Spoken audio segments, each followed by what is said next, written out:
Rob Sherwood. Been one of my idols for so many years. I got into amateur radio in the late 70s, and from that time on, Rob has been in amateur radio and one of the guys that we've followed in his career and what he's done with the receiver tests. I think in 1961, he was a novice, and then he became a general class operator.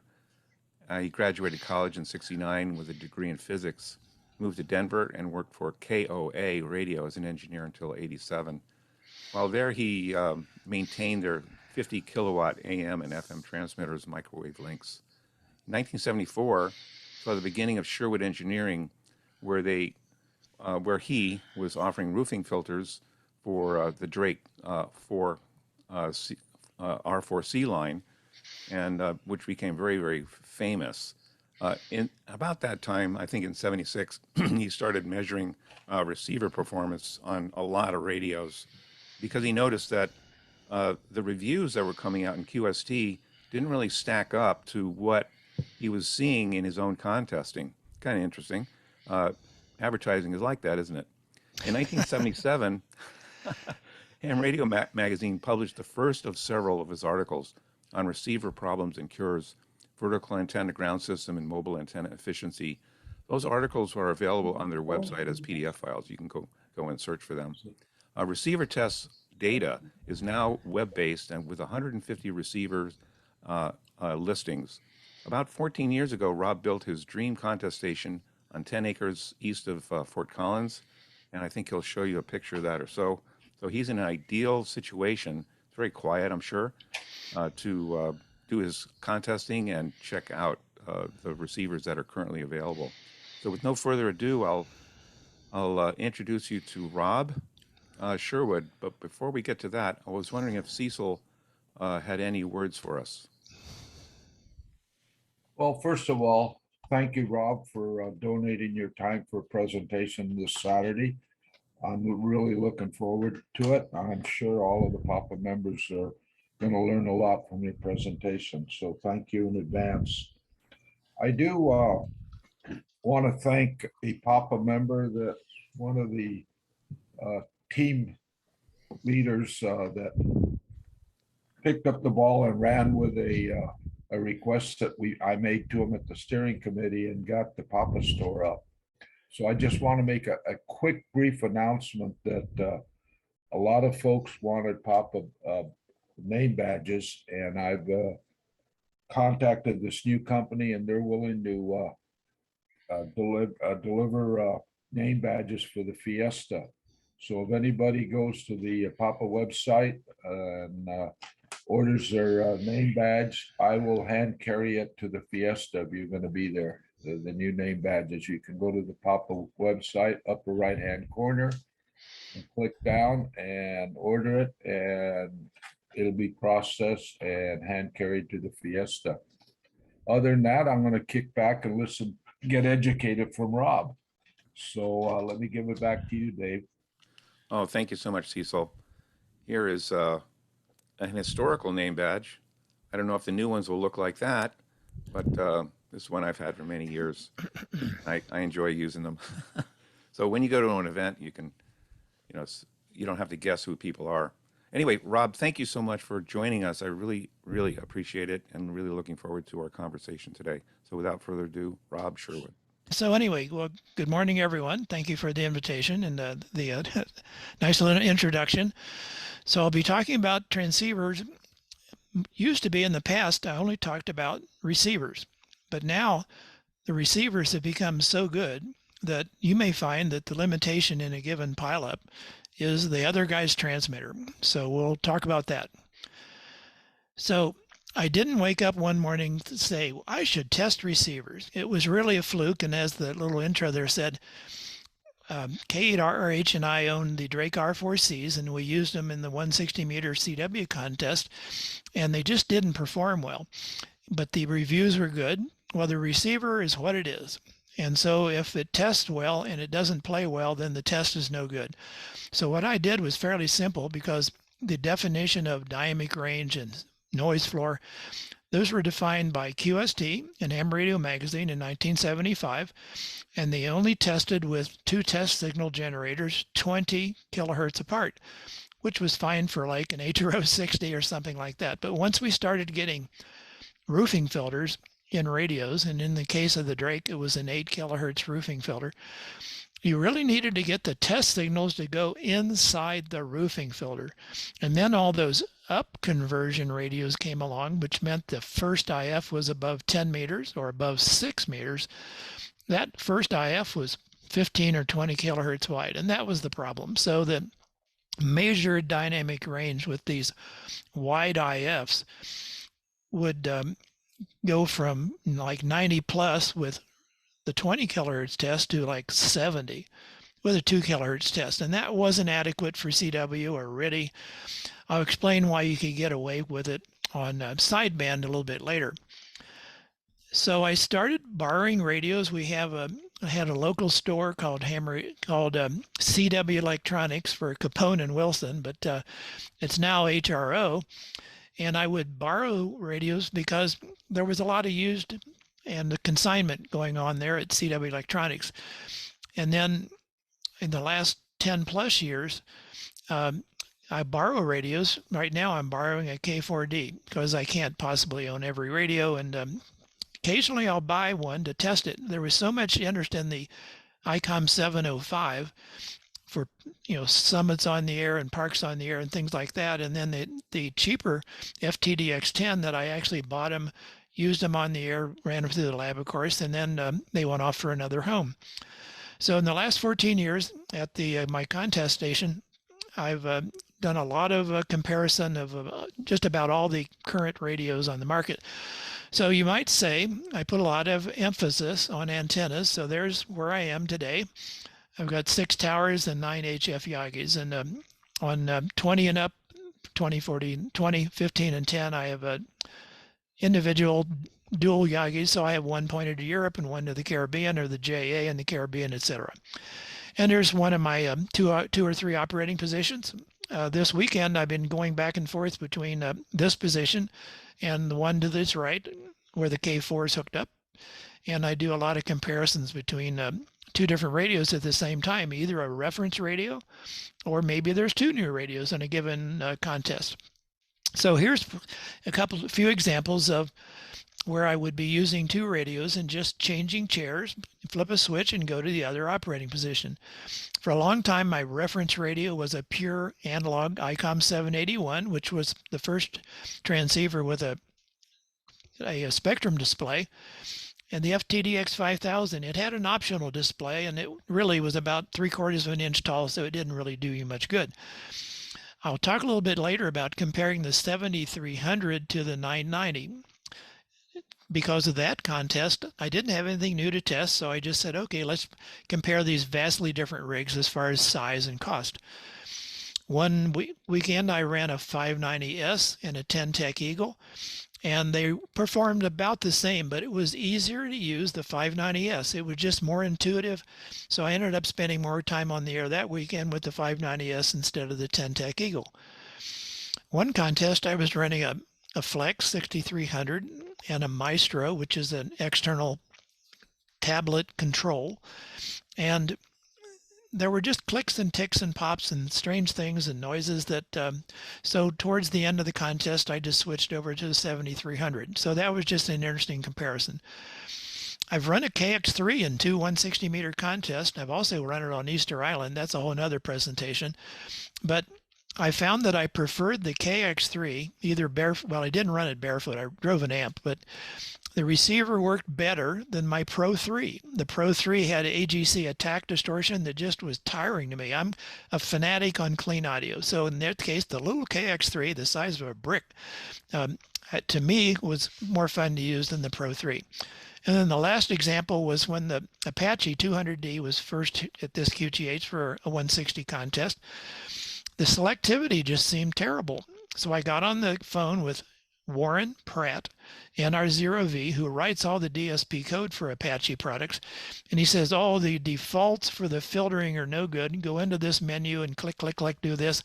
And then suddenly the radio started working just like you'd expect. So things are adjustable today, and that's really helpful. So in the last 5 years, I've had to change horses a bit in that I want to be absolutely sure if I'm testing a new radio that it's a random sample and not cherry picked. And so I just want to be sure that what I'm testing is like what you would have on your desk. Now, Kenwood is really good about this because I can walk into Ham Radio Outlet in Denver, and if a new Kenwood rig comes out, I just borrow one, pick one off the shelf, a random box, like, okay, this box is the one I want, use it on the air, run it through the lab, and then give it back to Kenwood. But if a radio doesn't sell through a dealer, I really have to borrow it. And I'm borrowing a K4D this weekend. But don't just focus on receiver performance. We have to really look at the transmitter side, which I'm going to spend some time talking about. You know, the 10-Tech Orion 1 started a new trend. We'd had all these up conversion radios, and they were okay for sideband and a compromise for sure on CW. And then the Orion 1 came along, and they went back to a low frequency IF. We call it a down conversion radio, but that's really a misnomer. I mean, up conversion is pretty straightforward. The IF's above 6 meters. But if you're on 160 and the IF is 9 megahertz, it's still up. But so that's just the term. But anyway, so the Orion really went back kind of the old way. And it was a big improvement with particularly local signals like on 160 or 80 that might be 80 over 9. The K3 then, of course, came along, and they really took the world by storm. So now we mostly have hybrid superhet. That means it's a superhet like a K3, for instance, but it's got a direct sampling band scope and waterfall. Or we have the full direct sampling radios, like the Flex or the Apache or the ICOM line. But unfortunately, as good as the receivers are, transmitters are a different story. So I'll talk about that a little bit later. So if we want to look at the numbers on this difference between wide space dynamic range, which applies to a radio with a roofing filter, that 25 dB difference in dynamic range, whether the signals are way far away or if they're all in a pile like a de-expedition. So the difference in how the receivers performed was a lot. All these, like the K3, the 890S, the 101D, dynamic ranges are significantly above 100. And now the direct sampling radios, they're all about the same also, around 100. But in that case, it doesn't matter whether you test it wide-spaced or narrow-spaced because, of course, a direct sampling radio has no roofing filter by definition. It's looking at the whole band. It's really looking at the LC front end. So it might be quite wide. It might be 3 megahertz wide. The case, though, for a radio with a roofing filter is if you've got a really strong, particularly line-of-sight signal, and if you've got that other guy that's 10 blocks away or half a mile away is 85 over 9, well, then your radio that has a roofing filter has an advantage. If you look at the data on my website about the K3S, it shows a blocking number of 150 dB, which is tremendous, but that assumes that the interfering signal is absolutely clean. So probably in the real world, you're not going to see the difference of 120 versus 150 on the air, but maybe a 30 dB is too much, but 15 or 20 dB difference for sure. Local noise. Well, most of us are in the city. My home in Denver certainly is, and that's gotten noisy over the last 50 years. It makes you cry. I would say that local noise has gone up about 3 dB per decade for the last 50 years, and maybe even worse. Line noise seems worse. Everything that we have, like a smartphone, you've got a charger. Well, it's a switcher. The switching power supplies in your computer, of course, can make racket. Our household appliances, they've got microprocessors in it, if they're relatively new, that can cause birdies and noise. Some LEDs, light bulbs make noise. Your DSL circuit can make noise. And then we're really lucky in Colorado to have people who grow pot in their basement, and that can wipe out a 10-block radius. So why isn't, let's say we had the perfect receiver. Why isn't that adequate so that we can get in this big pileup at DXpedition, a contest like this weekend on 160 or next weekend on 10 meters. Well, if we've got wide signals, sideband splatter, we've all heard sideband splatter, excessive key clicks on CW, something that we can fix on most modern radios by going into a menu, and then the broadband composite noise. That's not given much press. Composite noise means phase noise, and you may have heard about that, but the amplitude noise, AM noise, both of those together add up to composite noise, and something like a 7300 on field day would be a bad choice because of that. Let me give an example from last year's 10-meter contest, which will be next weekend. There was one station that had key clicks 35 kilohertz wide. I didn't have much trouble finding him, and I wrote down his column. There was another station that had transmit composite noise 50 kilohertz wide, and that took me a while to find. When I finally found him and wrote down his call, there were also 8 other phantom signals spaced about every 100 hertz or 120 hertz apart, so that signal was just terrible. Whatever you see today on a direct sampling scope, whether it's a hybrid rig or a direct sampling radio, you can pretty much believe what you're seeing is reality. So if you actually would break into a QSO and say, you know, your signal's kind of wide, and in the past the guy might say, I'm overloading your receiver, I'm not wide. Well, if you see it on your band scope, that's reality. So in a multi-signal environment, we want to know what the dynamic range is, and if it's a roofing filter type radio, what the close-in is versus the wide space for CW and RIDI. We need the noise floor, but most every radio today is fine from that standpoint, but we need the noise floor to calculate dynamic range.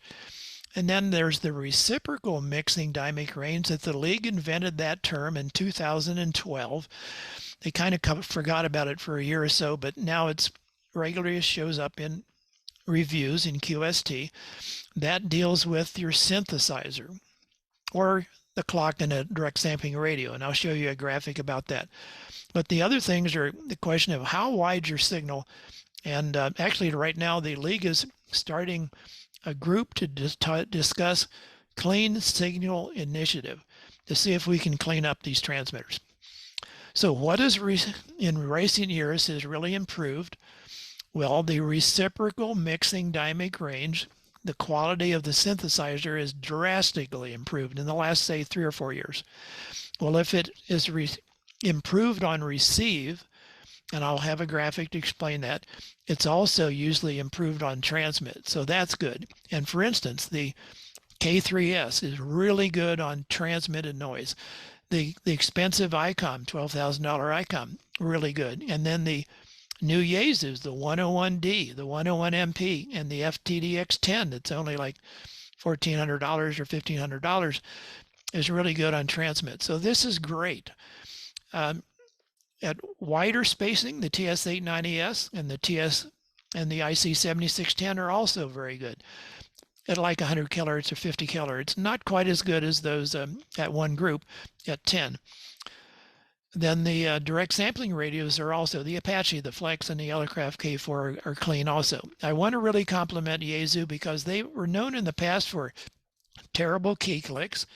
They've fixed that with the most recent firmware update on the 3 new Yaesus, and the transmit noise is way better. So progress is being made. So this is a little graphic that talks about phase noise and why we're interested in reciprocal mixing dynamic range. So this little bullet nose signal on the left, that's the weak signal, and it's, it's DXCC 100, or it's a multiplier you need in a contest, or whatever the case may be. And there's a strong signal nearby. Nearby will be relative, and I'll explain that. But you say, well, I don't listen to the local oscillator in my radio, or I don't listen to the clock in my direct sampling radio. But every oscillator has noise. And so the noise, whatever it is, good or bad, on the local oscillator mixes with that strong signal that's nearby and puts noise sidebands on the strong signal that then can overlap and cover up the weak signal you're trying to work. So over there on the right, you can see that Gaussian curve, and you would hope that your local oscillator has improves with spacing. So in other words, it falls off fairly quickly, but some don't. I'll give examples of that, but there are some rigs that the noise on the local oscillator is just as bad at 100 kilohertz or 200 kilohertz. So in that case, your nearby, quote, strong signal, well, nearby could be clear up the other end of the band. So this is why the fact that synthesizers have finally improved is really important. Let's look at some couple of screenshots here of some contests and see how I happen to set up my rigs. This happens to be a Kenwood TS890S. I tend on a CW contest to run a span of about 10 kilohertz, sometimes 5 even. And you can see this was 2 years ago in the contest that's next weekend, 2018. And even though we are at the bottom of the sunspot cycle, there were still over 20 stations in a 10 kilohertz span. Now, a lot of them were kind of weak, as you can see in the spectrum scope. So it was a good test of receiver sensitivity. So what did I do to make the things work the best way possible? Well, in the upper right-hand corner, I'm out here in a quiet location, as you saw. And so I've got the preamp on. And at the lower right-hand corner, I've got the audio peak filter on. Not real sharp, but to reduce noise. So you say, well, how do I know whether to turn the preamp on? Because you shouldn't just say, well, if in doubt, turn the preamp on, particularly on 20, 40, 80, like that. But how do I know whether it's a good idea on, let's say, 15 or 10 meters? So that's something I call antenna noise gain. It would be convenient if you would make an easy way to switch to your dummy load. Maybe an external switch, or you've got a port on your transceiver you don't have an antenna on. Stick your dummy load on there. So then if you switch to your dummy load and turn up the volume and just listen to noise coming out of the receiver, then switch to your antenna, tuned between stations, of course, and the antenna noise gain, how much louder band noise is than your dummy load, should be really obvious, like 6, 8, 10 dB. If that antenna noise gain, and you can measure it, of course, but if you're a techie nerd like I am, but if it really only went up 3 dB, that would mean your receiver is creating half the noise, and the band noise is half the noise. Well, you don't want your receiver to be half the noise. So that's why you'd like to see antenna noise gain be 8 or 10 dB. Well, here's the contest that's currently going on this weekend, but in 2018, I happen to be using a 7610 then. Well, in this case, well, you can see there's a lot more stations. There were over 30 in a 10 kilohertz bandwidth, and a lot stronger, as you can see on the band scope. But you can look at over there on the left, and the preamp's off, of course, on 160. And I've got the audio peak filter on. That's up in the upper middle, just like I did on 10 meters. But you'll note I've got the attenuator on, 12 dB. Well, why would you want to do that? Remember that band noise at night on 160 is 30 dB higher on average than 10 meters during the day. So every radio is adequate sensitivity on 10 meters and now 6, because every radio now has 6. So it's so sensitive to work properly on 10 and 6 meters that by the time you get down in 80 and 160, we've got way too much sensitivity. And we need some way to adjust the AGC threshold so that the AGC is not running on band noise, because that's tiring.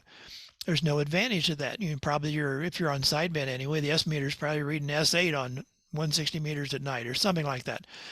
So we want the AGC threshold to be above band noise by a few dB, 3, 6, 9, whatever you choose. So in this case, if you were on 160 tonight and you were listening to the band noise and you punched on a 6 dB attenuator, it's likely that nothing changed as far as noise coming out your speaker or your headphones. So then you go to 12. Well, maybe it drops a little bit, then that's a good starting point. One contest about 2 or 3 years ago, I didn't have anything new to compare. So I was using the 7300, which is the $1,000 radio, and a TS990S, which is way more expensive.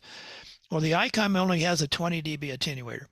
So to be fair to compare these two that weekend, I ran the Kenwood with the 18 dB attenuator and the ICOM 7300 with the 20.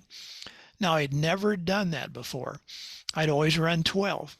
And now with the 7610, you can run 15, for instance. So actually, I thought it was tremendous. I did have to turn the volume control up every so often, like maybe 5% of the time.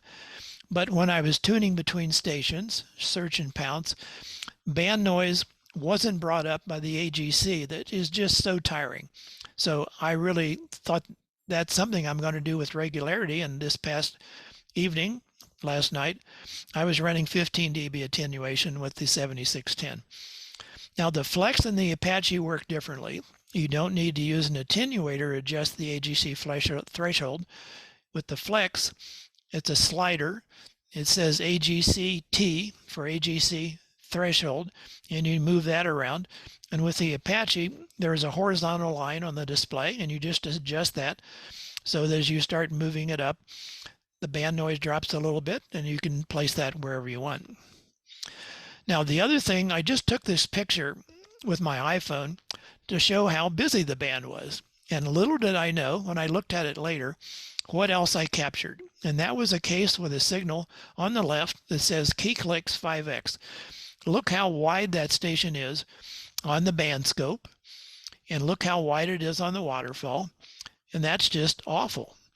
But if we go over to the right where it says clean, now that station's 3 dB weaker, as you can see on the band scope, but that's insignificant. But look how narrow it is on the band scope, and look how narrow it is on the waterfall. The waterfall looks beautiful. And then you compare it over there on the left with the terrible signal, and look how wide that is. And then if you look even closer, within the key click bandwidth on the left of that bad signal is a little blip trying to peek through. And if I was trying to work that guy, it'd be much more difficult. And you can even see that little guy, little blips in the waterfall. So I was lucky to capture this really clear example of key clicks being really annoying. And luckily, with most of the modern rigs, you can make that better.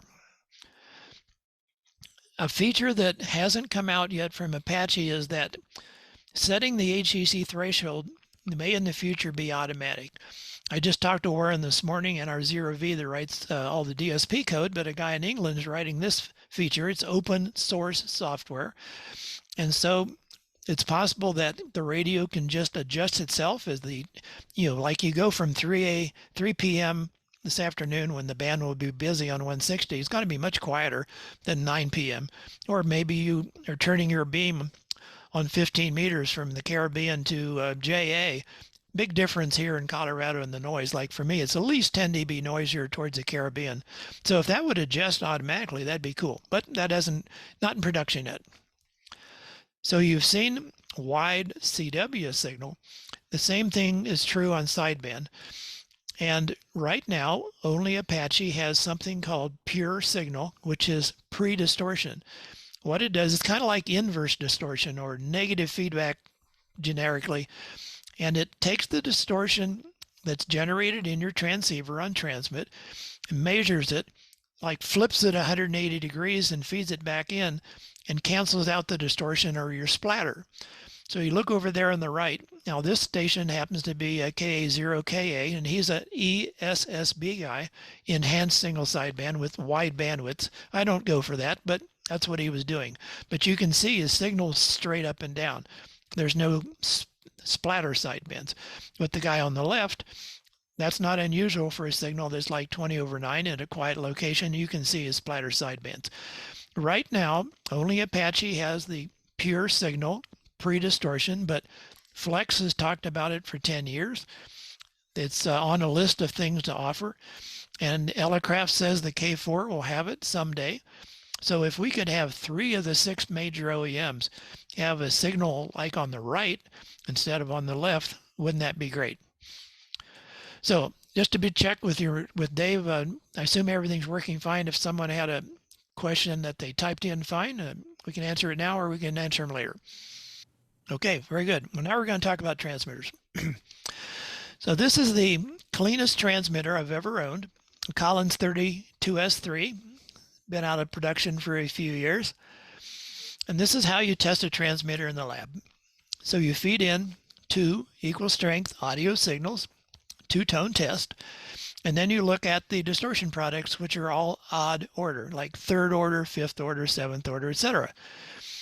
So in this case, you put one cursor on your spectrum analyzer and one of the 2 equal signals, and then you put the other cursor on whichever odd order distortion product you want to measure. In this case, 3rd order is down 36.5 dB. You can just read that up in the right-hand corner, right on the digital readout. That isn't the way, though, that advertisers or their magazines publish distortion. You'll see in the magazines, well, 3rd order, 6th order, whatever, 3rd order, 7th order, etc. But they add 6 dB to the number. They call it the PEP reference. Well, it doesn't change the distortion. It just makes the number bigger. It's like if you switch your car, I mean, today sometimes you can switch your speedometer between miles per hour and kilometers. Well, when you go from miles per hour to kilometers or kilometers, whichever way you like to pronounce it, it may go from 60 to 90, but guess what? You're still going 60 miles an hour. Well, the same deal here. If you add 6 dB and make it 42.5 instead of 36.5, it's still the same signal. But that's what we've got, so we just have to live with it. The other thing to note is this spectrum span is plus or minus 20 kilohertz. And this Collins is pretty much gone like 80 dB down at plus or minus 10. That's hard to find today. Here's the second cleanest transmitter I've ever owned, a TS990S, 50 volt PA. It's easier to design a 50 volt PA. It's about 5 dB better on average than a 13.8 volt PA. In this case, the 3rd order was only 2.5 dB worse than the Collins, so that's not bad. But look how much it spreads out. In order to get down that 80 dB, now we're not going to hear 80 dB down on the air, but just so you get the comparison, it's like plus or minus 18. Remember, this one was like plus or minus 10, and this one's like plus or minus 18. So the solid state rigs, the distortion products don't fall off as fast, so the splatter products are wider. And here's a K3, and that's, as you can see, that's about 10 dB worse than the Collins on 3rd order. But look, at plus or minus 20, it's still not gone down to like where this rig did, the Kenwood. But the purpose of this slide is to show you why we could live with up conversion radios that we had. That's all we had for new radios for about 15 years, maybe more than that. So let's say we're 4 kilohertz away from this station. Now he's not sending tones, so he's saying CQ contest or CQDX, and the sibilant sounds, the S sounds, will splatter the most, but it's not going to be there every instant. So let's say, even though in this case the distortion was 45 dB down 4 kilohertz away, if he's calling CQ contest, let's give him the benefit of that. Maybe it's only down 50 or 60 dB 4 kilohertz away. But our radio, like a Pro 3, was a 75 dB radio. So if the distortion products are 15 or 20 dB higher, the splatter products, than the dynamic range of the radio is not the limit. So we could live with 70 dB or 75 dB radios on sideband, but not ready in CW. Well, here's what we could have. This was a Mark V. Yaesu had Class A for a short time. They had the 5000D, they had the Mark V, and they had the Field, which was kind of a weird one. It was only a 100-watt rig, but most of them were 200-watt rigs that could run Class A at 75 watts. Well, this is W6XX, unfortunately SK. But his signal was just tremendously clean. You can see the 3rd order's down better than the Collins. In the 5th order, you can hardly even see it. But you say, well, he's not going to be running a contest probably at 75 watts. So let's see what Pete's signal was like with an 8877 amp. So again, it was still narrower than the Collins, and the 3rd order was a little bit better than the Collins. So that was what was possible with Class A. But now, like the 101 MP, that's a 200-watt rig from Yaesu, but they don't offer Class A anymore. So to get a an idea of what we're talking about when we do have a good enough signal to noise to really see the splatter. I mean, if the band noise is S7 and the signal is S9, you're not going to see way down to a splatter. Well, the station talking here with a nice narrow signal was an Apache 200D. This was on 75 meters with stations a radius of about 100 miles. And that was me talking at the bottom of this picture. And this picture actually occurs in the newest handbook. Now, I'm a little bit stronger than the Apache, but you can see a typical rig. It was an 890S. I wasn't overdriving anything, but you can see the splatter sidebands. So if we could all, or even half of our OEMs have pre-distortion, we could look like the signal on the upper portion of the waterfall as opposed to the bottom. Well, back to CW. Luckily, most rigs today, you can go into a menu and adjust the rise time, and it has a dramatic effect on our key clicks. So this is the TS890S, and we're looking at the spectrum, the key click spectrum, with it set at 1 milliseconds, which is a terrible choice and shouldn't even be in the menu, or 6. I wish they'd give you 8 also, but anyway, pick 6. As you can see, at a 1 kilohertz offset, you'd hope that a weak station 1 kilohertz away from a strong station, and you've got your selectivity probably narrowed down to 150 hertz or something, that the key clicks wouldn't be a problem. But look at 25 dB difference in key click amplitude just by selecting 6 milliseconds in the Kenwood menu instead of 1. Now, the latest software from Yaesu, they won't let you pick 1, 2, or 3. Only 4, 6, and 8. So that's a big improvement over when the first 101D and the 101MP shipped. You say, okay, what's rise time? Here is rise time with a normal scope. This is how fast when you hit the key, you go dit. What goes from 0 output to whatever your rig is, 100 watts. And so the faster it goes from 0 to 100 determines the key click bandwidth. Also the shaping, you can get sigmoid or raised cosine, but that's, you can't usually adjust that. But in any case, you can see on the right, there's a 10 millisecond rise time, and it takes slowly, goes up, and maybe 10's too soft, but I'd probably pick 8. 3 is definitely too fast. Of course, 1's a joke. So I wish that the OEMs would quit offering ridiculous choices, because you're bothering other people. Talking about composite noise, I say it doesn't get much press, but here's some data and a real-world example. I mentioned the K3S is really good. Don't worry about what minus 141 dBc per hertz means. Just we like a big number, and a big negative number in this case. And you can see the K3S is tremendous at 10 kilohertz. And at 100 kilohertz, it didn't get much better because it was so good to start with. The ICOM 7610, well, it's not as good at 10, minus 128, but it's virtually identical at 100, minus 142.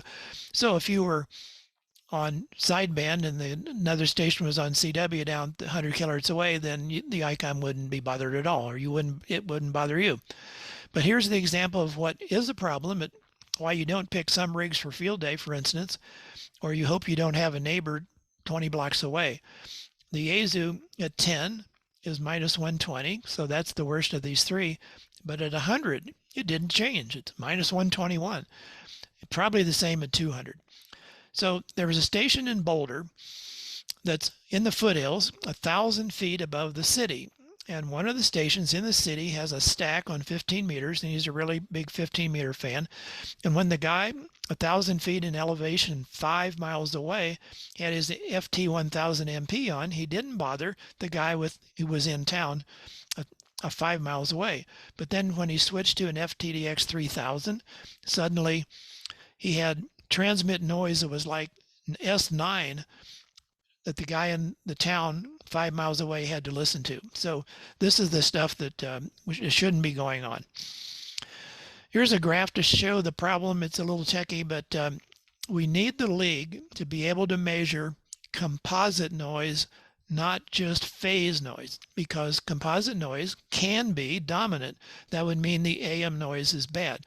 Now, most rigs, or at least you would hope most rigs, that's not the case, but with 60,000 7300s out there, and it gets worse at 30 watts, which is maybe what you need to drive your linear. So this blue graph is the phase noise, and it falls off like you'd hope it would do. And so the number that would be published in QST will look good. But if you have a piece of test equipment like this from Roden and Schwartz that can measure the AM component, that's the black graph, and it's virtually on top of the green graph, which is the composite one. And it's like 18 dB worse at a 20 kilohertz offset. To show you that this really works, if you have phase noise and AM noise equal, which happens at 150 hertz offset, the composite noise will be 3 dB longer, 3 dB stronger, and that's what it is on the green graph. So, but you don't have to have a $150,000 piece of equipment to measure this. I can use a Perseus receiver, a Flex receiver, an Apache receiver, and have to do it by hand. I'd have to, make measurements at different offsets. I wouldn't get a nice graph, but you get composite noise by using a regular receiver, and you can come up with the number you really want. So hopefully the league can come up with a solution to this, because right now what they publish may be misleading. The next slide is just for your club. If you do field day and you're going to decide which transmitters to allow at field day, I'm not going to go into the big numbers. Your club has a PDF of this, but you're going to want to pick a radio that has big numbers, like this Apache or the K3 that, minus 140 or whatever, and not the ones that are like 120. So you've got that data there at your club. If you read my article in QST, November 2019, the league put a title on it, "It's time to clean up our transmitters." The way this happened was I was asked by the league to write something for QEX on composite noise. But really, that's only part of the equation. So I said, okay, I'm going to write an article on sideband splatter, key click, wide noise, and composite noise. And so they suddenly said, oh, we like that. We're going to put it in QST. I was amazed. And I want to tip the hat to the league, because I was kind of poking my finger in the eye of the OEM saying, we need to do better. So if you haven't read the article, or if you're a league member, you can download that issue from the web. So at the same time that this article of mine was in QST, they were reviewing the Expert 1.5 KFA linear amplifier. It's an LDMOS amp. Typical third order distortion of minus 30 PEP, which meant if you measured that the regular way on the spectrum analyzer, it's minus 24. But nobody publishes that, so we're stuck with PEP. But they also then switched the rig they were driving it with to this Apache with pure signal. And the third order splatter went down 17 dB. So there it was right in the review. So solid states are not, quote, so linear as you would like. The ARRL published a compendium of tube type amps, and that's all about we had in 1997. Every one of them had third order distortion, minus 40 to minus 50 PEP. Well, the QST reviewed the Elecraft KPA 1500, IMD, minus 30 PEP, 10 or 20 dB worse than the better tube amps. In Colorado, we tested a Flex Power Genius XL. It was also minus 30. It was a little better on 40, a little bit worse on 10, but it was about minus 30. And then this article we just saw on the previous slide, the Expert, minus 30. Well, the TS990S is minus 40. So if you run your minus 40 rig through a minus 30 amp, guess what? You're minus 30. So there's where we really need this pre-distortion. Occasionally, the league publishes an input-output curve on an amplifier, and this is something we really need to have, this kind of data. So here was the Elecraft KPA 1500 right out of QST in 2019. And the blue graph shows that you would like it to be a perfect straight line. It's rarely that, but it's not too bad, relatively. Not as good as the tubes, but you can see it's pretty straight up to a kilowatt, and then it flattens off a bit, curves down a bit. So I'd probably run the KPA 1500 at a kilowatt. But then the ACOM 1200S came along, in 2020. In this case, the 20-meter data is in red, and it's really straight up to about 700 watts, and then it approaches horizontal. Well, not quite horizontal, but terrible. And they actually published the tabular data in the review, and at 1,000 watts, which was not good, and at 500 watts, which was what you'd expect out of a LD MOS amp. So if you have an ACOM 600S or a 1200S, run it at half power on sideband.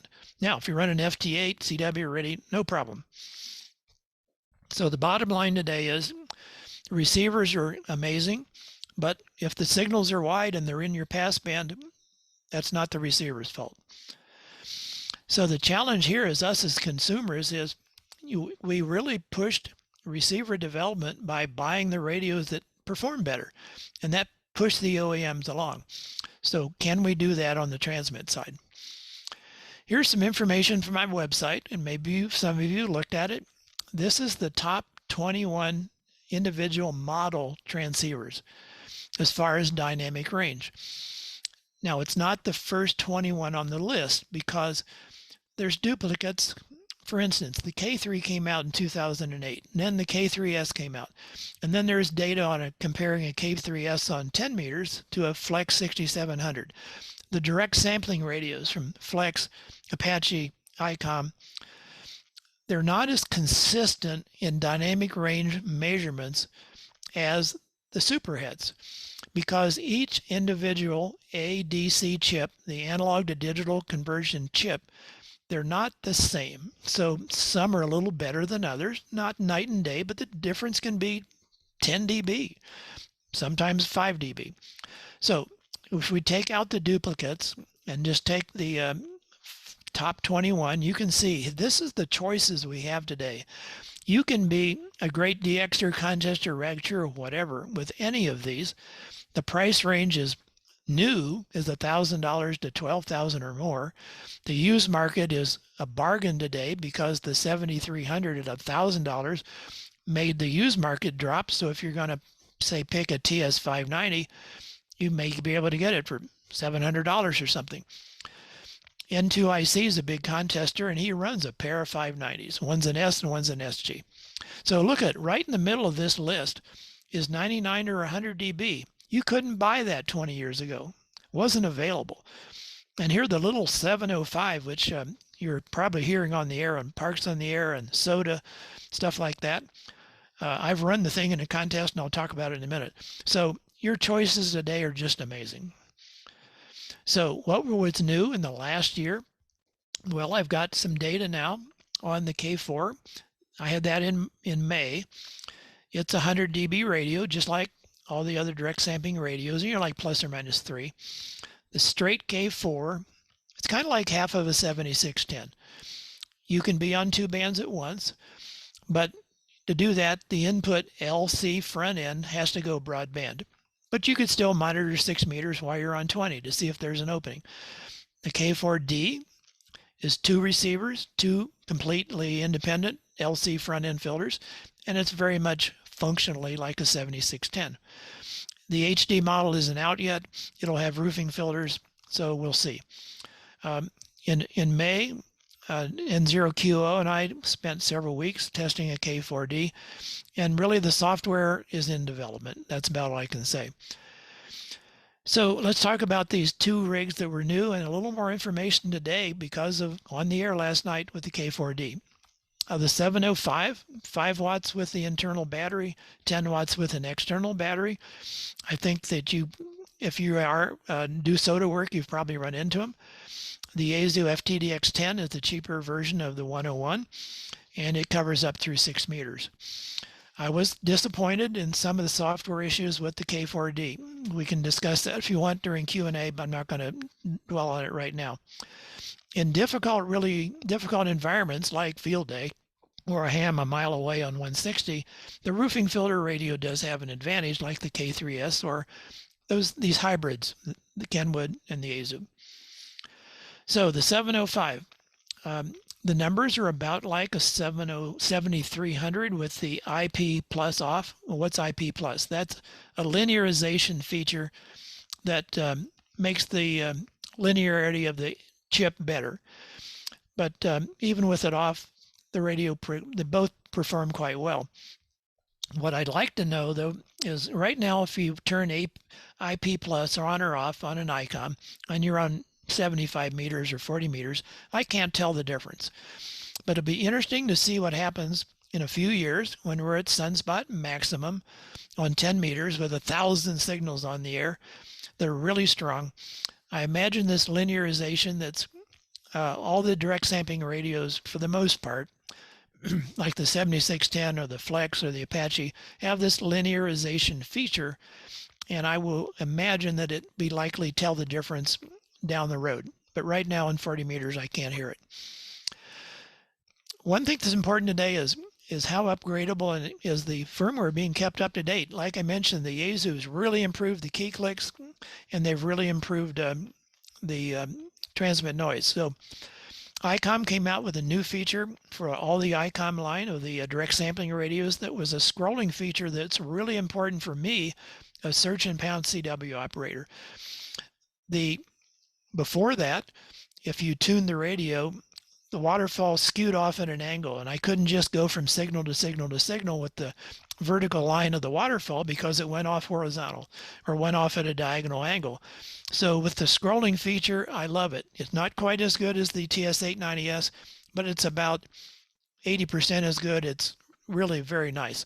So feature improvement with time is something that's really important these days.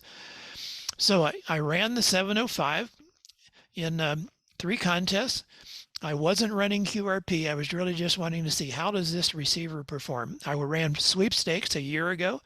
I just worked 100 stations just for fun, and it worked just great. I then ran the contest that's this weekend. I did this last year, 160 meter. I had about 400 contacts on search and pounce. I worked a couple of JAs. I had 80 sections, and I was on the air for 16 hours. And then this coming weekend will be 8RL 10 meters. I used it up there to see how the sensitivity is. Fine. You need a headset for contesting, though, with the 705. The box works, and right now there isn't one. Some people are selling adapters on eBay. The FTDX10, the lab numbers are just a little bit below the 101. To me, the ergonomics are kind of an issue. I'm right-handed, and the volume controls is just to the left of the tuning knob. I tend to bump it. The May 14th update was major revision. Key clicks are better. I'm not understanding what the purpose of the 3D waterfall is in the 3 Yaesus, because as soon as you transmit, one dit on the key or one hello on sideband, all the history in the waterfall goes away and it starts over again. To me, a waterfall is a history of 30 seconds or a minute where the signals are, so I can pick up the next one. But when they came out with the firmware updates for all 3 Yaesus, the 2D waterfall now does not erase itself as soon as you transmit. So that's a big deal. The 3D still doesn't work. The FTDX10, I used it this year's January CQ Worldwide. I didn't have as much time to operate that weekend. I only worked a couple hundred stations, and 3 GAAs, 45 sections. I was on the air for about 7 hours. Selectivity, great. Audio peak filter, great. To adjust the bandwidth of the audio peak filter is kind of buried in the menu, but it's there. So aside from ergonomics, it really needs some work on the waterfall and the spectrum scope. It needs some averaging. It's kind of jumpy. You really need a mouse on the FTDX10, and matter of fact, I'm using a mouse on the K4. So don't select a radio with one number. I mean, maybe I can get blamed for this. You look at my website, and the right-hand column is everything dynamic range, close in, rated from bottom to top. But you don't buy a sports car that can go 150 miles an hour that can't go around a curve and ends up in the ditch. So look at the data, like for instance I have, or other reviews. Say, okay, I want a certain range I want a 90 dB radio or better. But then let's look at things like operator fatigue. Is the audio clean? The AGC work right? Are the ergonomics a problem? You certainly want a speech processor that gives you punch. if you live in a noisy environment, you might pick a radio that has the best noise blanking and noise reduction just because you're living with all this noise.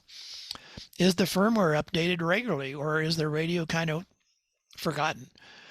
Warranty service. I don't know if you can work on a radio that has surface mount parts the size of a grain of salt, but I can't hardly see them. And what about long-term support? Once it goes out of production, can you keep it working? And then at the bottom of the bottom line there, as I've always said, like at Contest University, you should enjoy using your radio, whether you're DXing, sideband, CW, rag chewing, whatever you're doing. When you finished operating, hopefully it was fun and not a chore. And if it was fun, great. If it was a chore, consider some other radio. So we're at the end. I'll be really anxious for any Q&A if you have any. But full disclosure, what have I run over the years? From 60 years of being a ham, National, Johnson, Drake, Collins, Kenwood, and ICOM. Currently, I just happen to have ICOM, but I've used a lot of brands and have enjoyed them all. So I'm going to quit screen saving and throw it back to you. Well, thank you very much, Rob. I know I have some questions. Sure. I'm sure some other people will have questions too.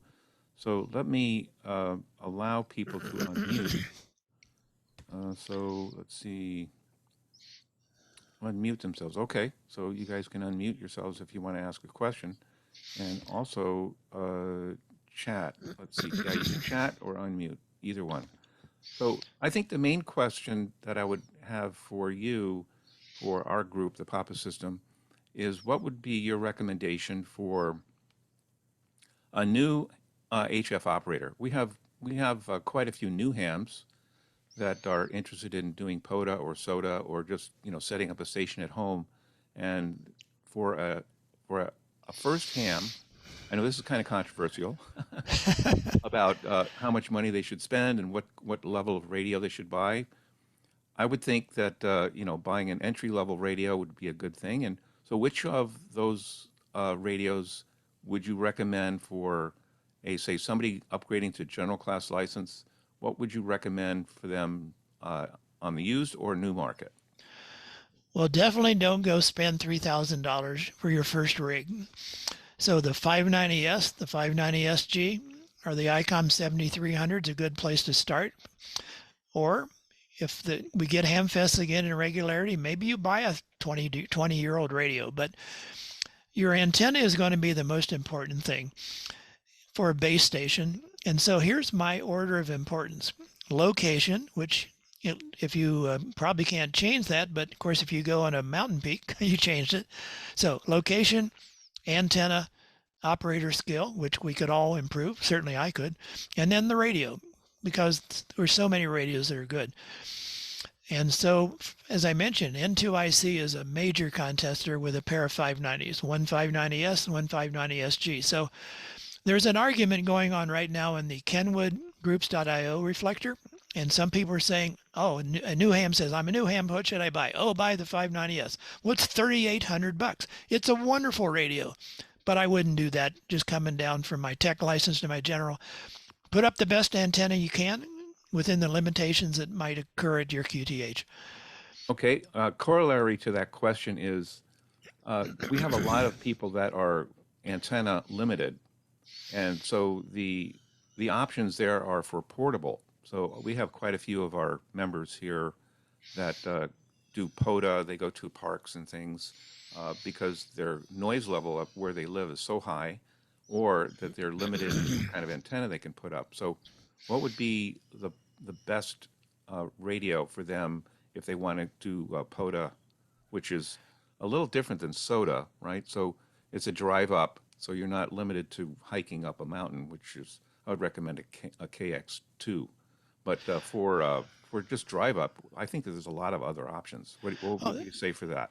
Oh, I agree. Well, really, any of the radios that we would suggest for the new ham would be appropriate. If you're going to have a big battery available, like I run field day with a 80 amp hour battery, and so I can carry it from the car to the picnic table.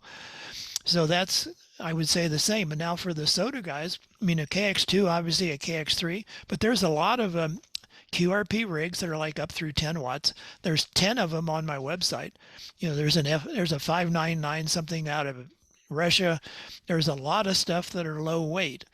So it really depends on whether you're going to hike up a mountain with something that weighs under 3 or 4 pounds or less, or if you're going to be on a picnic bench someplace, in which case, really the limit is anything on that list or even less. I mean, like a 440, a TS 440 or 430 or whatever. So lots of options there if you can run on a big battery.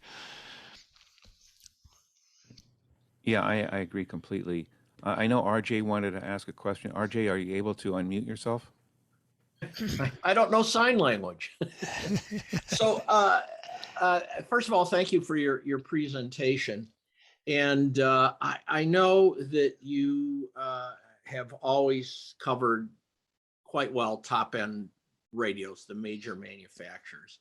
The Zygoos have started to become popular. I have a G90.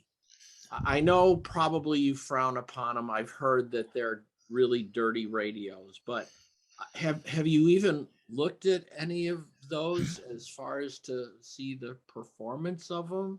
I mean, are they so bad that people shouldn't be using them? I've had really good luck with it out doing parks on the air. I got really good reviews from people on the audio. The receiver, when I have somebody else out in the park with me and they're transmitting, the receiver doesn't work really well on it. It has to be a solo project. But I just want to know if you have any comments on the Zygo products. Yeah. Okay. Well, the 590 is on my website. I borrowed one, ran it through the lab, used it on the air a little bit. If you read Bob Allison's sidebar in the QST product review for the G90, he said, don't use it with an amplifier because the broad signal will be unfriendly to your neighbors that's on the air. But if you're running it barefoot at 100 watts and if you're probably out there in a picnic bench someplace, you don't have a 5-element beam. So don't worry about it in that case. And they're certainly, the price is they're down to like $400, aren't they? Something like that. So, Yes. So that's a reasonable price. What worries me in general is the products out of China. The HTs are just horrendous. I mean, you talk to Bob Allison, he's retired now from the league, but if you met him at a Hamfest, they would have a test set up so you could check out your HT. And he said like 80% of the HTs out of China don't even pass FCC specs. So I worry that as China products in general start becoming more mainstream for HF, they better clean up their act. But the FCC obviously there's nothing as far as worrying about wide signals. They have specs for harmonics, which the stuff from overseas may not even pass, but that'd be the deal. But your G90, it's on the website. You can look at the numbers. There's 10 QRP rigs up there, so that's one of them. Okay, yeah, thank you. I guess I didn't get that far into the weeds on your website. Now, when you say not to use with an amplifier, the G90, I've been using it with its accompanying XB 150 or 125, whatever it is, the amplifier that comes with it, and I've been using that. So are you including that into, that's at 100 watts or 125 or something? Well, it was Bob Allison's statement, and I guess you should probably go back and review his sidebar. But the stronger you are, the more you'll bother somebody else a few kilohertz away. So it's just it's not going to be a hard limit. I certainly probably wouldn't want it on the air at a kilowatt, but maybe if you're on the air at 50 watts, maybe not a big deal. Okay, I've since then bought a 7300 that I've actually been using for parks on the air. I don't do sodas, so I'm not backpacking. So although I understand people have done sodas with 7300s, but maybe they hired a Sherpa to carry the stuff up there for them. But anyway, okay, well, thanks a lot. That's all I got. All right. There was a question about the definition of up conversion versus down conversion. I know you mentioned these terms, and sometimes we have to go back and define what these are for people that are unfamiliar with Sure. those terms. So what it means generically is up conversion would have the first IF above 10 meters, in which case that was a Yaesu rig, or above 6 meters. Well, the fact that it's at a high frequency isn't the issue. It's how wide is the roofing filter. So if the roofing filter is 15 or 20 kilohertz wide, which is just a little 4-pole monolithic, then in a CW pileup or a RIDI pileup, all those stations within that 20 or 15 kilohertz are going to potentially overload the rest of the radio. So when Orion 1 from Tentec went back to a low IF of like 9 megahertz, or the K3 at 8.8 megahertz, we called that down conversion, but that's sort of confusing. It really should just be low IF with a narrow roofing filter, or a real high frequency IF that didn't have that option. Now, the only up conversion radio with a narrow, relatively narrow roofing filter is the ICOM 7610 at over $12,000. I've been told that filter costs over $1,000. I can't say that for sure, but I'm not surprised if that's not the case. Or maybe the pair of them are $1,000. I don't know. So the up conversion, like the Pro 3, that was kind of the last of the ICOM up conversions. And the 590 is up conversion on some bands and down conversion on other bands. So on the contest bands, excluding 10 meters, the 590 is a down conversion / low IF radio. So it does fine. But on, for instance, N2IC that has 2 of them, on 6 meters, he kludged in a narrow CW roofing filter because on 6 meters, the radio as it sits has the wide IF of at least 2.7 kilohertz. So I don't think we'll see another up conversion radio, a new one from now on. I think what has existed in the past is what we've got, because in general, the up conversion radios didn't compete with what's available today.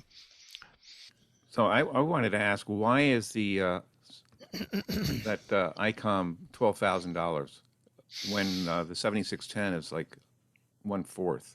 Right. Well, and it's hard to imagine why, if at 4 times the price, is it 4 times better, and it's obviously not. Well, it's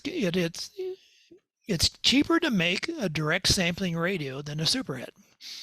In this case, we've got the up conversion roofing filters that cost a fortune, and probably the R&D development costs were through the roof. Now they started with the 7800, and by the way, I bought a 7800 about 17 years ago, and I kept it for 5 months and said this wasn't worth $10,000. So I sold it at a $500 loss. And so then they went the new technology in that time span and added a lot of cleaner synthesizer, much better roofing filters, and of course it's dual receiver and all that stuff. But $12,000, not in my shack. Yeah, understood. Well, there's some of us that are crazy. And see, like K3LR has got like 12 of them. So if money's no object, it's a great radio. But I'm out here, I get electromagnetic pulse damage that comes in on my rotor control lines, and if I don't remember to unhook my green heron rotor controllers for my computers, it blows up things. So I don't put a $12,000 radio out here in the country to get zapped by lightning. Yeah, understood. Any questions? Okay, I'm unmuted now, KC6N. Okay, thank you, Dave. Yeah, couldn't find it for a minute. Yeah, my only question, this is a really good talk. I'm actually a former tuner designer, and I've done a lot of this kind of stuff, but you mentioned earlier about Chinese radios and not meeting FCC specs. back when I was submitting radios, microwave radios and things like that for the FCC tests, the FCC never really went down to HRO and just picked a radio off the shelf. You know, you could send them something that was tweaked. So do you think they're getting good measurements from the Chinese, and then what the Chinese ship is just loose? That's what came to my mind, having gone through that when you made your comment earlier. But I don't know if you know or not, but I would not be surprised if they send a pretty good radio to the FCC test, and then just whatever comes off the line goes out. Oh, I think that's a good point. We know this is true on other electronic equipment that doesn't pass type 15, interference, spurious, all noise, all this kind of garbage that's making RFI, that you then take it apart, assuming it even got a certification and didn't have a phony certification, and you look at the PC board and there's parts missing. So I think you hit the nail on the head. They certainly sent in the tweaked radio. Amen. Yeah, I'll tell you a funny story. Back when I was making telecom equipment, we designed a radio for Norwegian Telecom that was actually going to be used for the Lillehammer Olympics. I got to watch Nancy Kerrigan skate because I got to go over there and work on that thing. But when we put that thing in for type acceptance, we had spent a week carefully making that thing work and making sure it met specs, copper tape in all the key places. And as a result of an all-nighter, I wasn't paying attention when I was wheeling it out to my truck to take it over to the testing facility, and it fell off the cart. And so obviously we couldn't ship that one, and it was pretty funny. I have the front bezel from it hanging on my wall here as a gift when I left the company about 5 years later. But so we just pulled one off the line and took it over and ran it through, and it passed flawlessly. So we were quite happy about that. But so I do know this is done because I have actually done it. Yeah. Anyway, that's why that question came up. Is they may pass and get a type certification or either a type approval or a type acceptance, but who knows what's just coming off the line. Well, look at all the CB radios you can buy at any truck stop, or amplifiers. There's guys running, truckers running a kilowatt or more amplifiers. They call them pills, and for all these solid state devices in it, and they're just flagrant violations. So the FCC, all they do today is sell spectrum. Yeah, I can tell you stories about that. True. People in San Diego. I know Merritt Arnold, and he was the guy, Palomar Engineering, or not Palomar Engineering, not the RF ferrite company, but there was a earlier version, and he made his living making Charlie Bravo amplifiers, and they would send a radio to the FCC. When I was type accepting other radios, I would talk to the FCC about what they were getting, and they said, yeah, it's funny, we get a radio that puts out 5 watts. It's a CB radio, but it's got about 150 watt transformer in it, and we wonder why that's there, So it takes us a while to figure out which wire you clip to make it put out high power. So there you go. That's right, very good. Story from back in the 70s. Okay, I'm done. Okay, I think somebody, and Paul had a question? Yeah, Bart had a question. Oh. Yeah. Can you hear this? I'm hitting the space bar. Can you hear me okay? Okay, Yep. good. Mr. Sherwood, you showed a photograph at the beginning of your presentation that had many antennas on many towers, and you indicated you had them pointed in different directions. Am I to understand that you don't use any kind of rotation motor? Those are fixed directions? No, they all have rotors on them, but they're either the Orion rotors or the Yaesu 2800s, or all 2800s. But now what I do, because I've got two 10 meters, and 215 and 220, and on 40 I've got a Yagi 70 feet of JK plus an extended double zip. So let's say it's in the morning and Europe is coming in on 15. So I've got the 5 element pointed to Europe, but I've got the 3 element pointed to the Caribbean. And then later in the day when the JAs are coming in, I've still got the 5 element or the 4 element on 20 or 15 or 10 pointed to JA or VK. I've got the 3 element pointed to the Caribbean. So I just click and it's almost like 2 different bands. It's astounding. To me, directivity is more important than gain. I mean, obviously I like gain, but the 4 and 5 element Yagis are just astounding as far as reducing the QRM. So I will be able to be, maybe I'll run on 15 or 10 to JA, but for the most part, I do search and pounce. So I'll just be clicking between the 3 elements pointed to the Caribbean and wherever else, Europe, JA, whatever, and that's how I do it. Yeah, it's faster, right? You don't want to be swinging the antennas around. It takes too long. You just want to switch antennas and go. I mean, I will have to move them, particularly with the 5 elements, plus or minus 30 degrees or something. So if zone 33 is coming in, I'll go down to 60 degrees as opposed to 45 or something like that. Or maybe it's even with the 3 elements in the Caribbean, but sometimes I'll have a station I want to work for a multiplier and I'm not getting through with the 3 element. So I'll bring the 5 element around and point it there. So that's just the way I play the game. It's, this was a dream come true. I got 10 acres in the middle of nowhere. That's awesome. I think, Bart, you had a question? Yeah. I get the impression that most of your rankings of the rigs were based on CW or contesting. Right. How would you rank? What would you consider the 1, 2, and 3 rigs for just DX chasing? Well, I would just say look at that top 21, and maybe you are not going to use a 705, but so the top 18 or something like that. And if it's already a 90 dB, 100 dB or more radio, it's going to be fantastic for anything. And then you just look at features and cost. And so like the FT2000 was kind of a disaster, 63 dB radio. Maybe if you're rag tuning, it didn't make any difference, of course. So I would just say pick a price range and a feature set and, pick out of that top 20, something like that. One other thing I might add as an aside, early on in your presentation, you had a slide where you were showing, the various kinds of noises and so forth.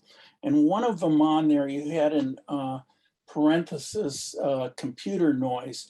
You should add to that solar panel and I don't know about where you are, but where I'm in Southern California, the houses are one on top of the other, and my house and the houses all around me have solar panels and inverters, and it's can be really problematic during the day. Well, that's true, and I'm told that there's differences, but there's something called an optimizer, and some of the optimizers are terrible. So you're right. I'll tell you what, the next presentation I'll stick in there noisy solar panels. That's a very good point. And what the heck can you do about it? Anyone else with a question? I have a follow-up question that kind of piggybacks on the last one. I'll stipulate going in that I'm a tech. I don't have my general yet. I have a giant 3-piece tower that I'm going to erect, but I don't have a clue as to what kind of antenna. Having stipulated all that, one of the slides you talked about, Mr. Sherwood, had a plethora of noise generating devices. And I was checking most of the boxes. I've got the solar panels, my house is full of LED lights, I got wall warts all over the place. And this place is just a cacophony of electronic noise. Can you broadly tell me how far up in the air would I want to go to leave most of that behind? And once again, I don't have an antenna picked. I do have a tower that will go up 55 feet. Okay. Well, here's what I found after the fact. Of these 6 towers, 2 are close to the house. One is on the west side of the garage, and one is about 20 or 30 feet the east of the master bedroom. The other towers are 200 feet away from the house or 350 feet away from the house. And the amount of noise from things in my house, like you just said, my iPhone charger or whatever, is much worse on the ones that are close to the house than the 200 or 350 feet away antennas. Well, so it would be hard to say, well, I'm going to put up a 200-foot tower. It solves that problem. So probably aren't going to get to do that. But space is important. And for instance, the 3-element beams that are close to the house, I point them like away from the house when I can. Like the 3-element 20 meter, if I point it to the Caribbean, it's not bad. After I've gotten rid of some of the noise, I just replaced an Ethernet gigabit switch about a month ago. I say, okay, I'm going to start searching for my noise in my house. So I just had the 7610 set up to listen on the antenna. It was pointed it to the house, and then set the waterfall and all that so I could really see the noise. And then I started switching stuff off. And I narrowed it down to this Netgear Ethernet switch.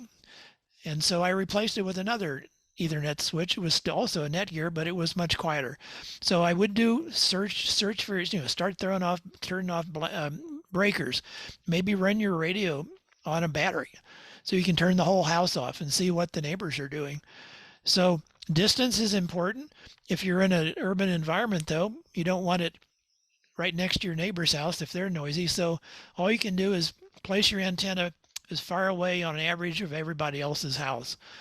And then start cleaning up your house, which I've got mine a little better, but it's still got some noise. When I pull in with my mobile and pull up to the driveway to the garage, comparison to 500 feet away or 1,000 feet away, the noise comes up. So I know I've got work to do also. So am I to understand, you mentioned battery versus the house power. My belief before you spoke was that this was induced EMF that was a field that was coming off these devices. But are you suggesting that it actually comes through the line into your? No. I just meant that you could turn the whole house off. If you're running your radio and a battery, then you can just not only turn off what's in the kitchen, but what's in your shack. And then if it goes as quiet as it can go. And then turn your shack on and see if it went up, and then just keep plugging away at it. Yeah, Lenny. Yeah, quick question. You talked about receivers, and I'm wondering on those radios that have independent dual receivers, not the ones that have dual VFOs, but dual receivers. Did you compare the two receivers to see if they reacted the same, or you could make the same recommendation? Or did you just look at the main receiver? Yes, I measured both, and sometimes, like with a 990S, the two receivers are very different. So you wouldn't expect them to be the same, because really the 990 has a 590 receiver in it as the sub receiver. 10-Tech Orion 1 or 2, the sub receiver was inferior to the main receiver, but then the Orion 2, you could put an Eagle receiver in effect. It was a board swap to make the sub receiver an Eagle, which was virtually as good as the Orion 1 or Orion, well, in this case, the Orion 2. But if it was a dual receiver that were identical, like the 101D or the 7610, I did test them both, and they were, if it was a super het, they were virtually identical. But if it was a direct sampling, there was more scatter. As I mentioned, every chip is different. So the two in a direct sampling, like a 7610, may be very similar or maybe a little more scatter than it would have been if it was a super het. Thank you. Here's my kind of take. I think the super hets are kind of the future. But I love, the SDRs are kind of the future. But I love the super heterodyne design. And for me to give that up is pretty tough. So right now, the ASU with the combo with the roofing filters and the SDR, it's kind of like my choice. But do you see that the SDRs are going to get better and outstrip the super heterodyne in the future, or is that just a pipe dream? That may be a pipe dream, but the issue with a superhit versus a direct sampling is how much of the spectrum a direct sampling has to look at. Now, with a 7610, and you're on 20 meters, the LC half octave filters about 4 megahertz wide or 5, whatever. So there's a lot of broadcast stations in there, commercial stations, that's getting into the radio. Now, the 7610 has a tracking preselector that's relatively broad, about twice the bandwidth of your 101D or your 101MP if you've got the microtune. But that's mostly to knock down stuff out of the band. So, if you're in a CW pileup and everything's within 30 kilohertz, I don't think the tracking preselector does anything of significance. So the 7300, for instance, is a 14-bit A to D. The Perseus receiver, which I use as a piece of test equipment, it's a 14-bit. The 7610 and the Flex and the Apache are 16-bit, but the difference in what's called ENOB, effective number of bits, you would think going from 14-bit to 16-bit would buy you something. It only buys you about a half a dB, which is nothing, because the chip has noise. If it was a noiseless ADC, which of course doesn't exist, then it would be better, but it isn't. So I don't see that like your 101 actually, because it's direct sampling is at 9 megahertz or whatever the first IF is, it's got an 18-bit chip. But that really didn't buy anything. The radio plays at 110 because it's a roofing filter radio, and therefore you're knocking out all the 99% of the stations on the band with the roofing filter. So I don't see that there can be a significant change in our lifetime. I mean, who knows what the military gets, some $50,000 radio, but anything that we can afford. Most of the time, we don't overload our direct sampling radios if we understand net gain. I think people by default, if in doubt, turn on the preamp. I mean, I talk to people on 40 meters at night, and I'll maybe just ask them, by the way, what's your noise level? And is the preamp on? And they say, well, the noise level is S9, but if I turn the preamp off, it's S7, and I like the preamp on, so you've got S9 noise level. That's just crazy. On the low bands, we should be running attenuation. And on the high bands, turn the preamp on if you need it with that antenna noise gain check, which requires only an antenna switch in your dummy load. So we want to really optimize whatever we have. Don't do silly things like running preamps on 80 meters or not running the preamp if it's a quiet location on 10. We just have to be sensible. Well, sensibility is kind of hard to come by these days. Any other, Jeff, go ahead. Unmute. Thank you, Rob. Just to make sure I understand, what is the definition of a roofing filter? And what does it buy you by having a roofing filter? I just want to make sure I understand that. Okay. On a super hit, we have a mixer and we have a first IF. Whatever the IF frequency is. I don't care if it's 5 megahertz or 60 megahertz. And then we put a crystal filter right after the first mixer, and it has some bandwidth. And you can't, well, except for ICOM that spent a fortune on a 1.2 kilohertz crystal filter at 64 megahertz, you can't make a 500 hertz filter at 60 megahertz that doesn't have too much insertion loss than you can afford to buy or have built into the cost of the rig. So the roofing filter, if it's the older up conversion radios that had, a 60 megahertz IF or whatever they were, it was 15 or 20 kilohertz wide, and that was an optimum. But if we go down to a lower IF, anybody can make a 9 megahertz 500 hertz filter or a 200 hertz filter. So what it does is then almost all the stations on the band, let alone commercial stations outside our ham bands, don't get through the roofing filter.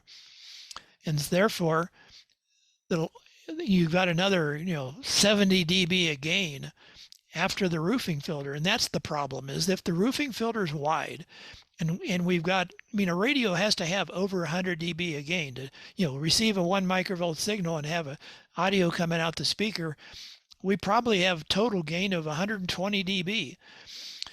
And if you can knock out most of the signals before they go downstream, where all that extra gain is before we get to the final selectivity, which could have been 455 or DSP or whatever, then the radio doesn't have to work so hard.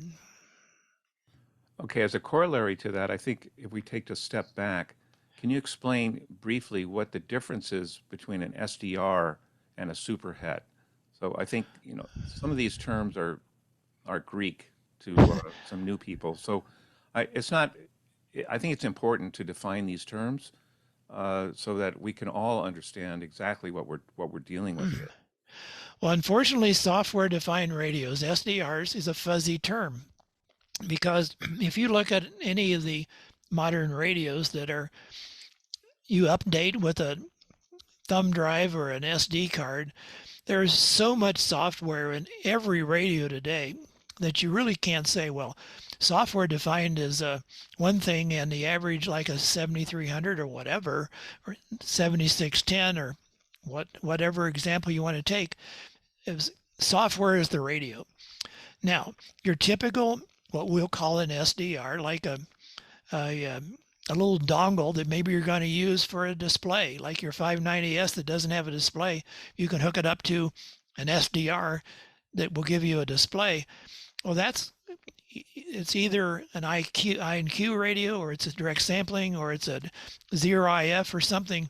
So it's kind of a term that's meaningless today. SDR, we used to, like when Flex came out with their early Flex, that was kind of SDR. But now it doesn't really apply like it used to. So I would say don't worry about the term.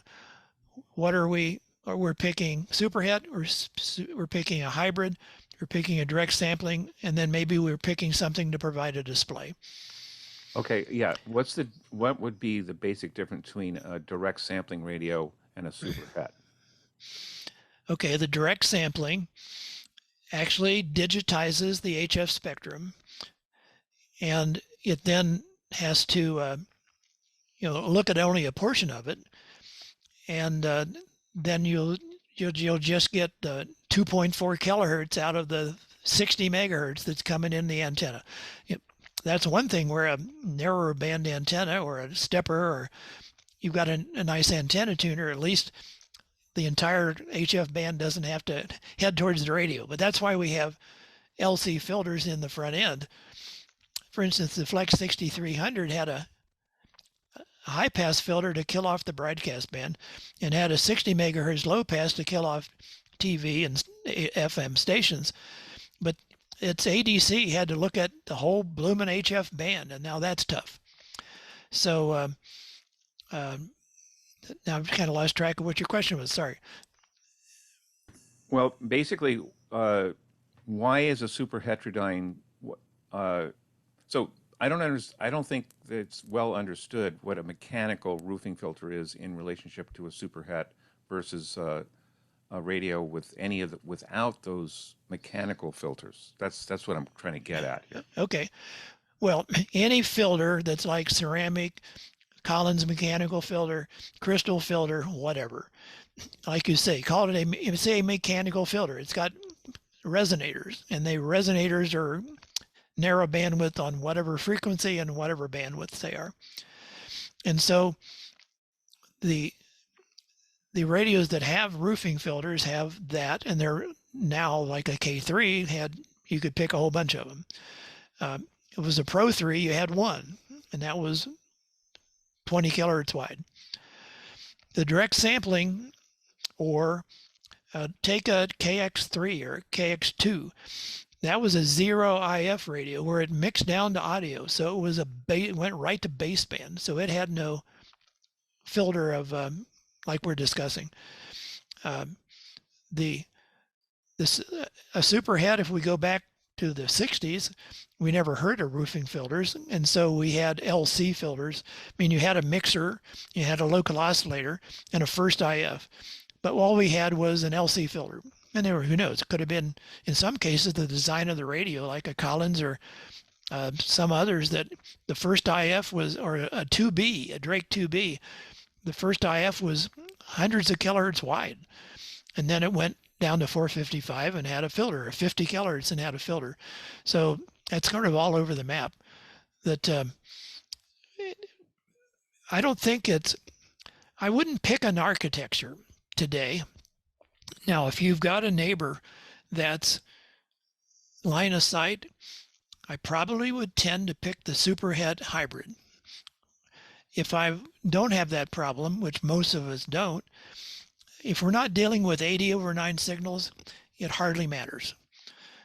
But the 89, S9 plus 80 dB case, that's, but if we're on 160, say your neighbor is a mile away on 160, you've got a good vertical, he's got a good vertical, he's running a kilowatt, he's going to be, like 100/9. But on 160, you can run 20 dB of attenuation and not lose anything as far as sensitivity. So in that case, you may be able to cope just fine. Great. I hope that helps. And like here's an example on 10 meters. There's a station 13 miles from me. He has a 5-element Yagi on 10 and 15. I have a 5-element Yagi on 10 and 15. We point them at each other, 13 miles apart. We're only 30/9 at legal limit. It's just not a problem then because the path loss. Okay. All right. Any questions from anyone here? Ray, are we got your hand up? I see Bart's waving. Yeah, Bart. Go ahead, Bart. Yeah, I just want to back up to something, Rob. I think you're using too narrow a definition or broad a definition of SDR. My understanding of the original term SDR is that it's when you have the frequency input and output of the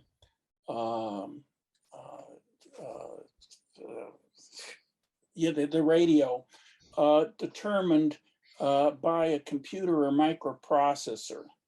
So in other words, BFO or PTO as your frequency determining device would not be computer defined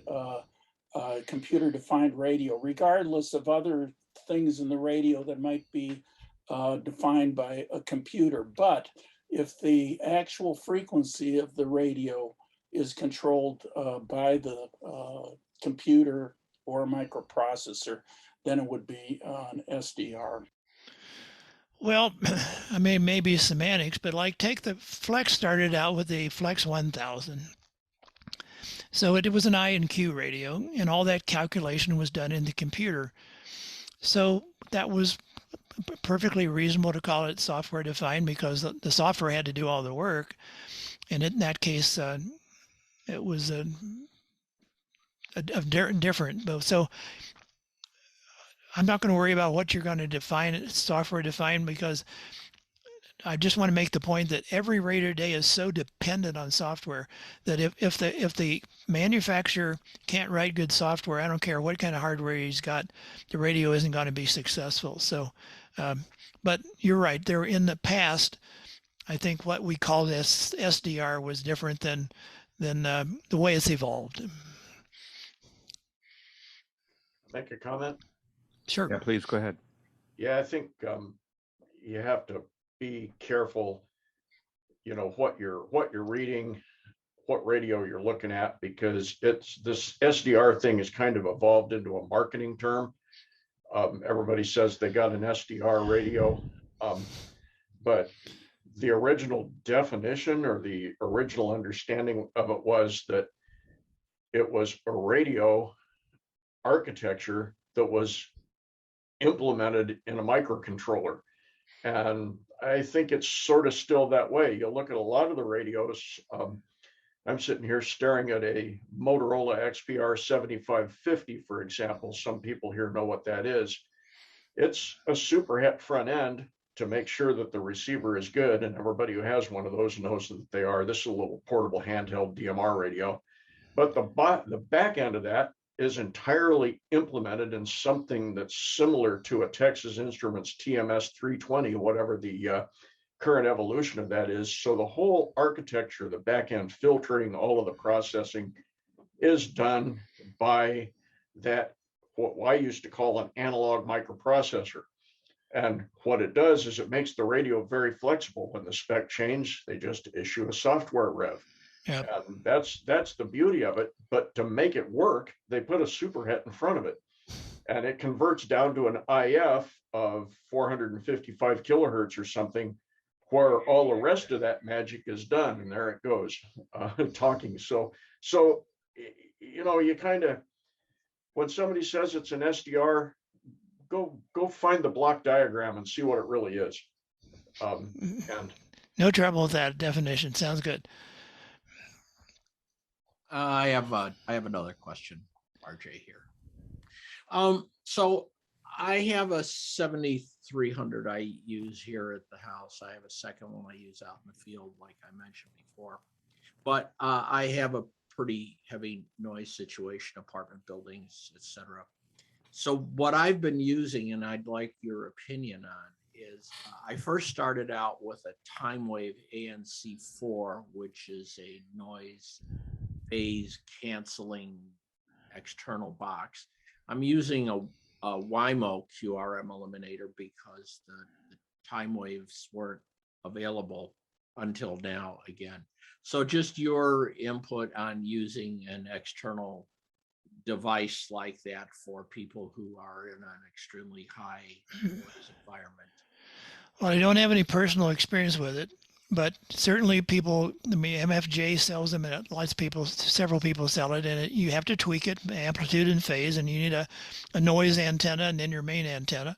So yeah, it's certainly a valid thing to do. Some of the software built into the Apache products can do kind of like beam steering or nulling, but in that case, you're nulling like one noise source. But if you got 4 noise sources in 4 directions, that doesn't solve that. So probably what you're doing is the better solution. But I can't talk from personal experience because I never used one, but I certainly see guys on the reflectors that talk about using them. Up, you're muted again. On some of the radios I've seen, it has an RCA on the back that's for RX antenna. And I was thinking, wow, I wonder if that's it. Oh, how did that happen? Up, you went mute again. I don't know why it keeps muting it. If that was some kind of a noise antenna or what that function is on the radio. Well, an RX input, like on the 890S, it's an RCA, and on the ICOM, it's a BNC, and it doesn't really matter. They're really probably mostly intended for receive antenna only, a beverage, a flag, a loop, something like that. So I haven't had much success with receive antennas for some reason. My lot's not laid out for a beverage because it's 1,400 feet north-south and 350 east-west, so I can't really lay a beverage out that's 1,000 feet long in the right direction. But I think the RX, a lot of receivers have the RX input, but I think they're mostly expecting you to have a receive-only antenna there, as opposed to a noise canceling, which you're talking about.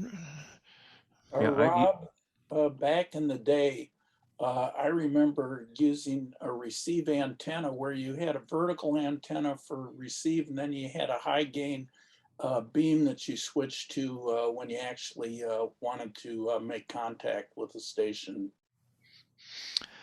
Or a broadband antenna. I mean, I've got an active loop from Wellbrook out of the UK, and it's broadcast band 30 megahertz, so that's handy for SWLing or just doing a peak. But the the RX input's useful if you've got room for, second antenna. And sometimes diversity, like you mentioned, a vertical and a horizontal. I haven't played much with diversity, but the dual receivers, you've got diversity capability on the K4, on the 7610, on the Apache, on the Flex. Yeah, diversity is awesome. So what that is if you have a dual receive radio, you can turn them both on and have one antenna, say a vertical on the sub receiver and a Yagi on the first receiver, and in your headphones you'll hear both. And in changing band conditions, you'll hear the phase change from one antenna to the other, and so it kind of reduces any really bad fading noises because one antenna will hear better than the other at certain times. It's very kind of interesting. The thing I'd like to see improved on diversity is the really big commercial or military installations. They'll vote on which signal is strongest at an instant. For the most part, the AGCs are not tied together, so the noisy channel gets noisy and the stronger channel, of course, is stronger, but you have the pleasure of hearing the noise in the noisy channel. But it does help. But it would be nice if they either had kind of voted on which one was better, and actually Apache may do that, or that the AGCs were tied together, the stronger signal would dominate, and the other signal, when it got noisy, at least wouldn't get louder to make it equal volume level. But this is where we can see improvements here of more and more clever programmers do fancy things with the today's radios. Yeah, very interesting. I do use a receiving loop at times. DX Engineering has one. There are several other ones. And so what these antennas are, receive only. And so you can stick it in your receiver port on the back of the radio. So it does lower the noise floor significantly. So it does have a null off the sides. So I found that in a noisy environment, the receiving loops do help, especially on 80 meters, a really noisy band like that. Any other questions? Okay, very good. Well, I've got a luncheon engagement. Did Paul have one more question? Unmute. Yeah, Paul, you're muted. All right. Sorry about that. Yeah, real quick. This is a spongy, subjective question, but I can't resist asking because you're the kind of the guru of radio review. I'm 67 years old. I'm a new ham. I don't have 50 years of horizon to figure it out and buy one radio after another. I just want to do rag chewing. I'm going to get my general in the spring.